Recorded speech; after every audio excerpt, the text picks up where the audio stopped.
তোমার আব্বাকে বললাম যৌতুকে গাড়ি আর মোবাইল দিতে, তোমার আব্বা দামি জিনিস গাড়িটাই দিল আর মোবাইলটা দিল না। আরে ভাই, এই গাড়িটা দিতে তো আব্বার কষ্ট হয়ে যাচ্ছে। তুমি তোমার আব্বাকে একটু মনে করিয়ে দিও যেন মোবাইলটা দেয়। দুলা ভাই, ফাউল কথা বলেন না তো। আব্বু এমনিতে অনেক সমস্যার মধ্যে আছে। এমনিতে অনেক কষ্ট করে আব্বু আপনাকে মোটরসাইকেলটা দিয়েছে, আপনি কি লজ্জাতে আবার ফোন চান? ভাই আল্লাহর রাস্তায় কিছু সাহায্য করেন। দুলা ভাই, আরে কিছু দেন তো। ছেলে, তোর হাত পা নাই? তুই কাজ করে খেতে পারিস না? দেন না ভাই, কিছু দেন না। ভাগ এখান থেকে, 1 লাখ দিব।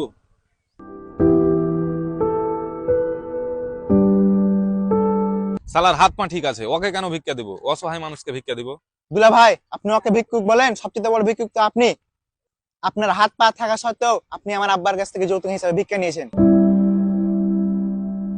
ভিক্ষা যেমন অসহায় মানুষকে দেওয়া উচিত, যৌতুকে তেমন অসহায় মানুষকে দেওয়া উচিত। এ ভাই দাঁড়াও।